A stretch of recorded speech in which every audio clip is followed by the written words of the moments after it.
Bonjour, dans le cadre de votre nouvelle émission Citoyens politiques du 13 bis TV, nous partons aujourd'hui à la rencontre de ces hommes et ces femmes citoyens qui sont devenus des hommes ou femmes politiques.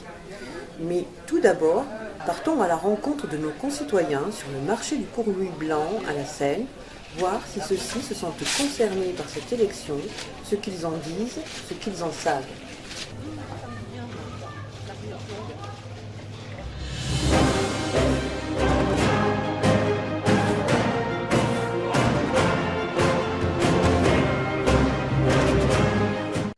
Nous sommes mal instruits.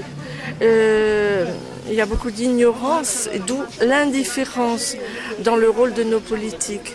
À part le président, les députés, les ministres, on ne sait pas très bien entre le peuple de la rue et nos élus locaux, on ne sait pas très bien leur rôle, ni comment accéder, comment ils pourraient nous renseigner. Parce que beaucoup de jeunes, très certainement, mais des vieux comme moi aussi, on est passé à côté de tout ça. De la politique en général. De la politique et son œuvre et son rôle dans notre société. Et là, on est arrivé à une limite un peu chaude, je trouve. Un peu chaude. Et les gens, je n'aime pas voter contre quelque chose, je voudrais voter pour quelque chose. N'est-ce pas ? Je sais pas du tout. Mais sinon, la politique, d'une manière générale. Je m'y intéresse, mais je m'implique pas trop dans la politique non plus, quoi. Pas encore. J'ai pu voter qu'une fois en fait. Mais sinon, ouais, je fais mon devoir de citoyen. D'accord. Mais sinon, je m'intéresse pas. Je suis pas dedans dans la politique, quoi. Ex-cantonal, ce que ça représente pour moi. C'est pas une importance capitale pour moi, de toute façon. Mais bon, on va dire qu'il vaut mieux aller voter. C'est mieux de voter de toute façon. C'est ce que j'en pense. Ce sont des départementales. Ce sont des élections vachement importantes parce que ce sont eux qui créent des projets pour faire des autoroutes ou pour créer des associations, donner de l'argent. Il y en a de moins en moins, de l'argent. Bon, parce que les subventions, on n'entend plus parler. Le Conseil général, il supprime tout. Laurence ? Mais c'est très important d'aller voter aux prochaines élections. Oui, il faut que tout le monde se mobilise et essentiellement les Sénois. Parce que sinon, qui c'est qui va venir derrière ? C'est fini, on a très peur de ça. Voilà.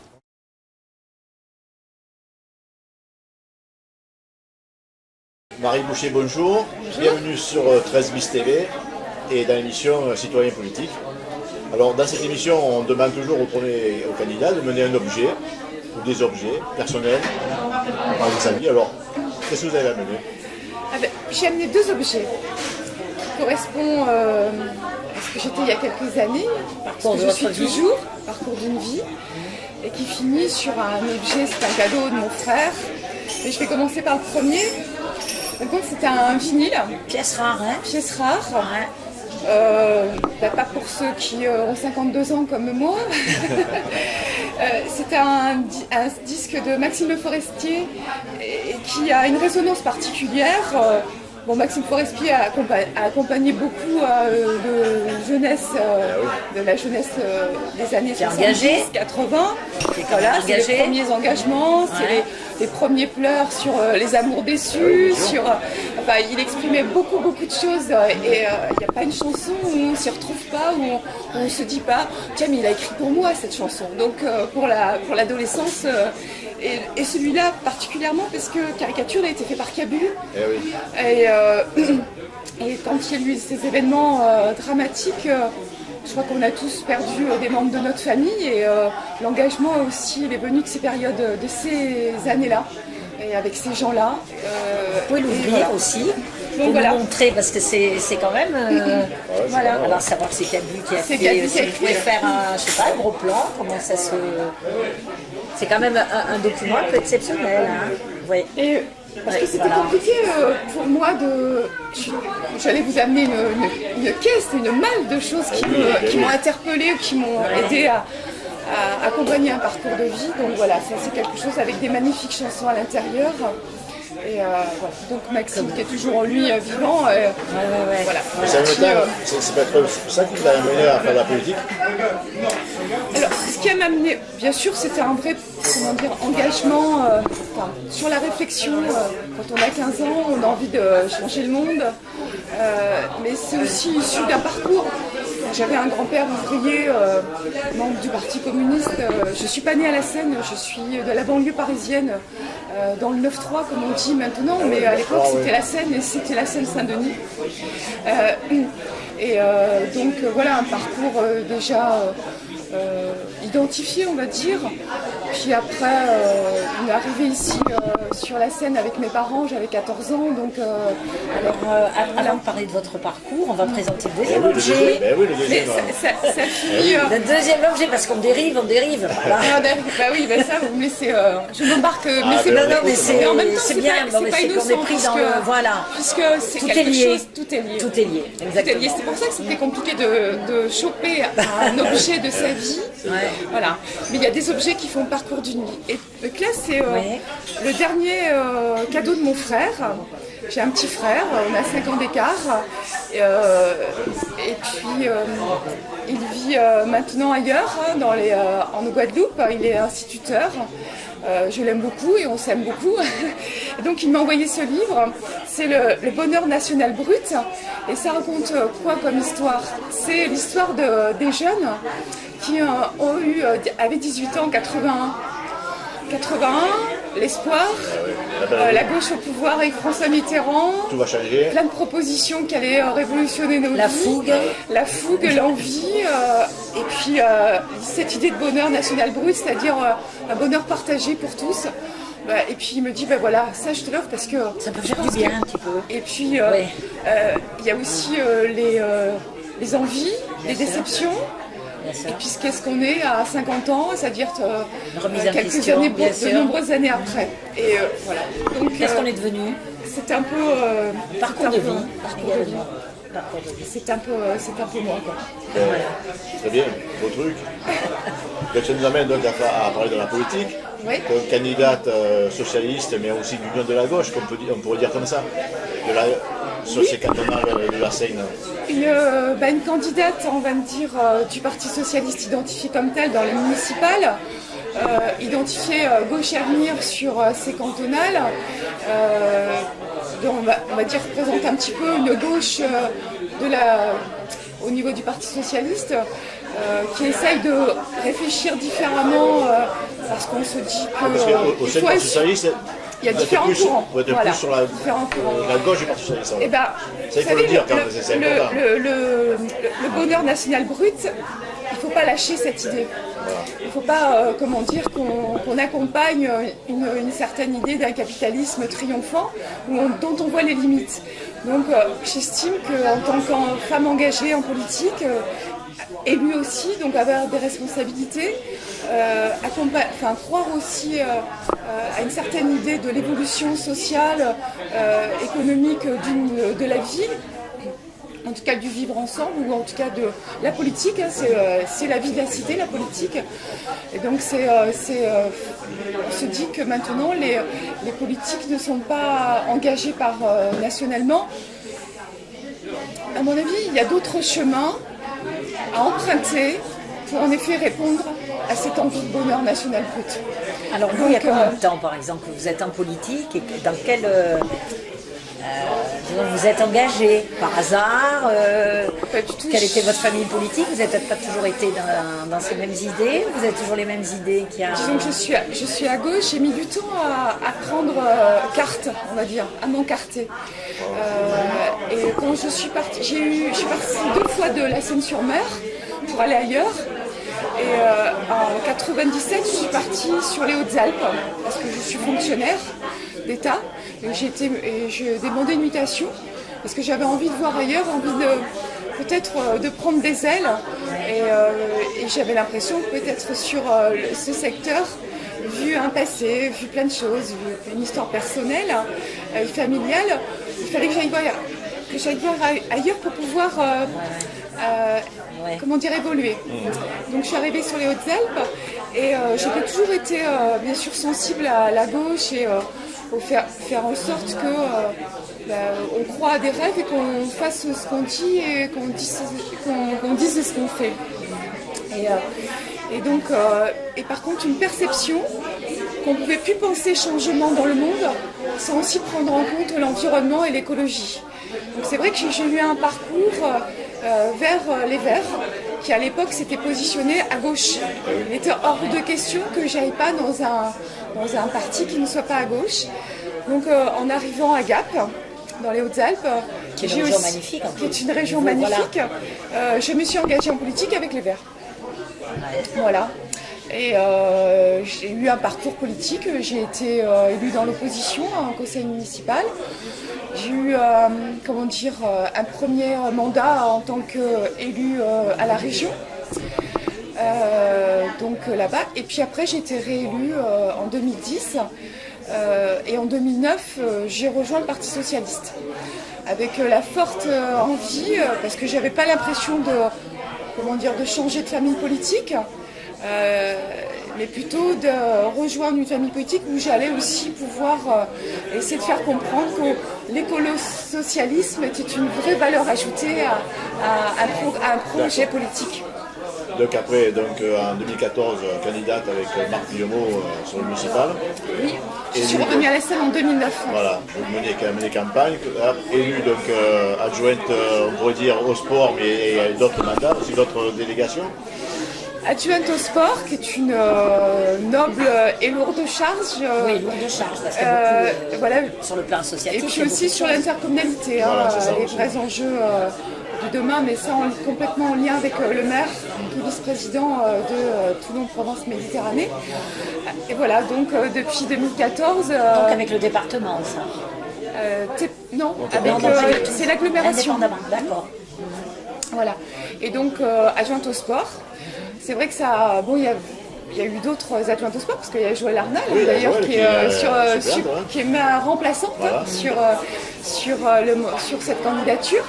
Mais adjointe au sport sur cette ville magnifique, pleine d'un dynamisme, des envies, des enjeux, et une vraie réalité économique et financière, on va dire, triste, parce que quand on est élu et qu'on arrive avec des contraintes budgétaires, où on vous dit il faut rentrer dans les cases, parce que sinon ça ne va pas passer, et qu'on sait qu'on a 63 000 habitants, 13 000 licenciés, des infrastructures, des écoles municipales et des écoles aussi, des clubs, etc.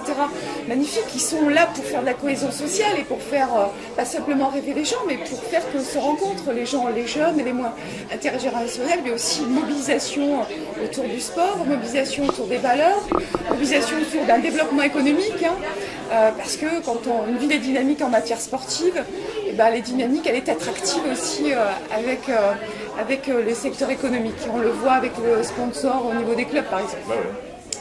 Donc le contexte est compliqué, mais on a envie.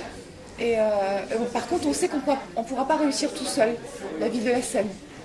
Donc sans l'agglo et sans le département, du coup. Et sans le département. Et sur la citoyenneté, qu'est-ce que vous en pensez? Citoyenneté, c'est un vrai enjeu. On ne peut plus faire la politique comme il y a 30 ans, les 30 Glorieuses, avec juste des décisions qui viennent des élus ou des rapports de force avec par exemple le secteur économique ou même les grands lobbies, même associatifs. Je pense que l'enjeu, on le voit d'autant plus maintenant, c'est de faire de la politique avec les citoyens. Bien sûr qu'il y a eu des évolutions. La loi a imposé en fin de compte, et heureusement, comme elle a imposé la parité, sinon on ne serait pas forcément en binôme avec Anthony Sievettini. Il y aurait peut-être qu'Anthony Sievettini. Il faut motiver les troupes quand même. Et la citoyenneté, c'est du coup donner les moyens des conseils de quartier. On le voit dans les territoires ruraux, puisque j'ai une charge à la région sur les parcs naturels régionaux, les conseils de développement. Mais donner des moyens aux associations, donner des moyens, des conseils à des organisations citoyennes, de pouvoir être au cœur de la décision, de pouvoir accompagner la décision politique, c'est-à-dire le projet. Et ça, c'est hyper important. On ne peut plus faire actuellement de politique comme avant. Ça, c'est clair. Par contre, il faut donner les moyens. Et c'est là où la politique doit aussi faire des choix dans les choix budgétaires, dans les choix politiques. Priorité. Comment construire nos politiques, c'est-à-dire il faut aussi peut-être accompagner l'animation. Et être animateur associatif, être animateur d'un réseau de développement local, d'une télévision citoyenne, ça devrait être considéré comme du développement local. Et ça, c'est un vrai enjeu. Et je pense que demain, être élu, c'est aussi défendre ce type de projet, ce type d'accompagnement à ce type de... Demain élu, donc conseillère générale. Départementale. Oui, mais pour les gens, ils n'ont peut-être pas encore assimilé ça. Ça va faire un cumul de mandat, non? Peut-être avec conseiller régional et... Mais il faudra faire un choix. Voilà, il faudra faire un choix. Il faudra faire un choix entre la région et le département. Voilà. Ah, d'accord. Il est déjà fait dans votre tête, le choix? Il est fait parce que sinon je ne me serais pas présentée au département. On peut plus cumuler. Non. On peut pas cumuler deux mandats, on va dire locaux, pas de proximité, c'est-à-dire département et région. Voilà. C'est parce que pour la disponibilité des enjeux. Mais oui, déjà ça, et puis bon, après ça puis déjà, je suis, et c'est normal, certains me reprochent le fait de cumuler, d'être dans une situation de cumul, être dans l'exécutif. C'est d'actualité. C'est d'actualité. Voilà. Bon, la loi n'est pas totalement passée, mais en tout cas, il ne faut pas cumuler les exécutifs, ça c'est sûr. Voilà. Après, moi, j'estime peut-être apporter l'expérience, mais la juste expérience, quoi. Alors, au sein du conseil général, vous voulez faire changer quoi? Au sein du conseil départemental. Je ne me suis pas habitué. Au sein du conseil départemental, vous faire changer quoi, donc? Parce qu'il y a beaucoup de choses. Vous savez, il faut être réaliste déjà. L'enjeu avec notre équipe, là, motivée, c'est d'avoir déjà de conserver, voire de gagner avec des forces militantes ce canton, parce que ça reste canton, la nomination, à gauche. Dans un département qui est quand même identifié à droite et qui maintenant s'identifie aussi à l'extrême droite.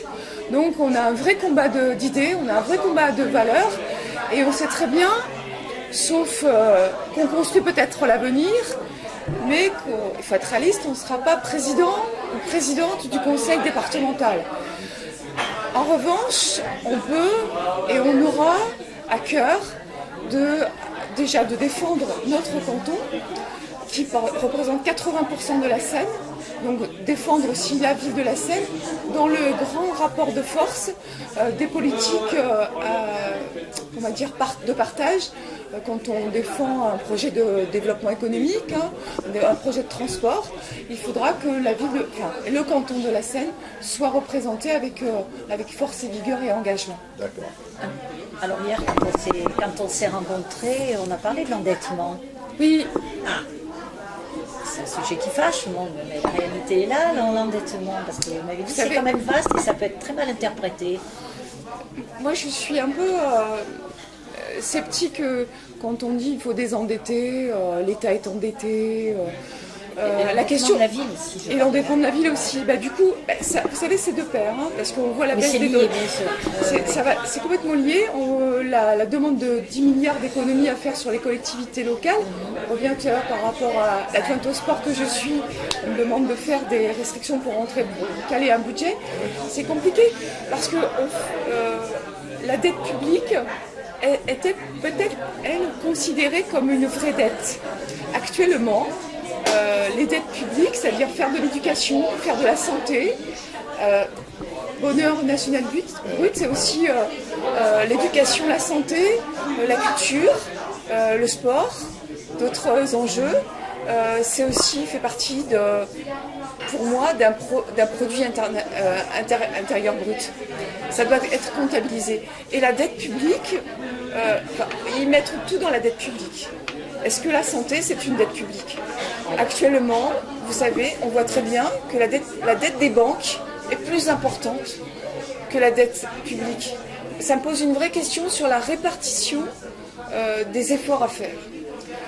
Et c'est là, j'en appelle, justement, moi je suis socialiste, et le fait de réorienter certaines politiques de ne pas faire comme la Grèce le fait avec Syriza. Ils ont raison de le faire, de se battre, parce qu'il y a une vraie répartition des richesses à faire, parce qu'il y a une vraie désespérance, et on le voit sur le rejet de la politique, on le voit sur la montée du nationalisme ou du rejet de l'autre, de la différence, le racisme, etc. Il nous faut combattre et résister en proposant une nouvelle répartition des richesses, un vrai développement à faire sur... c'est la financiarisation de l'économie, le capitalisme triomphant, on va dire l'ultralibéralisme, qui a fait que comment dire, il y a de nouveau une césure entre les populations. C'est pas être l'anticapitalisme, qu'est-ce qu'elle nous fait, non, mais Roosevelt n'était pas un révolutionnaire guévariste. Mais par contre, faire une vraie réforme fiscale, faire une vraie répartition des richesses, redonner des projets publics pour pouvoir faire de la cohésion sociale. C'est la bataille que vous avez menée au sein du conseil départemental. Bien sûr. Et du coup, quand on voit la répartition des collectivités, ce que nous est demandé pour la réduction de la dette des collectivités locales, on ne peut pas faire si on ne nous donne pas les moyens de répondre à des grands enjeux d'égalité de nos territoires, l'égalité territoriale, la solidarité. Voilà, on pourra dire toujours, on aura des 20 mots, des belles phrases, mais on ne pourra pas faire. Il est hors de question qu'on ne soit pas des élus qui ne fassent pas. C'est pas possible. Alors, quelle serait votre priorité, par exemple, pour la Seine? Pour la Seine, écoutez, puisqu'on parle du sport, puisqu'on parle de culture, et puisqu'on parle... Est-ce la priorité? Les associations... Non, mais c'en est une, puisqu'il y a un phénomène associatif qui est énorme. Demain élu, voilà. Votre bataille, votre priorité sera quoi? Alors, c'est déjà que la Seine soit considérée à l'échelle du département comme, du coup, ça va avec l'Aglo aussi, comme un vrai partenaire. Mais un partenaire sur lequel on doit compter et qu'on doit aider de façon juste. Parce que la Seine, c'est 63 000 habitants. C'est du potentiel. Voilà, c'est un territoire, c'est du développement touristique, c'est du développement économique, c'est une population engagée justement pour apporter au niveau de l'engagement associatif, une vraie population en mouvement. C'est un centre-ville, c'est une rénovation urbaine qui a réussi. Donc on doit être soutenu, aidé à sa juste, et on doit avoir une juste place. Il semble quand même qu'il y a besoin de solidarité territoriale. Elle n'a pas forcément été... Est-ce qu'on peut dire que le département a un peu oublié la Seine? Des fois, elle oublie la Seine. C'est un petit peu le en infrastructure sportive. En infrastructure sportive, on le voit. Par exemple, il décide tout seul de faire un gymnase sur Paul-et-Loire, alors que ça fait 30 ans que sur le stade du Bido, c'est-à-dire Curie, il y a un projet partagé.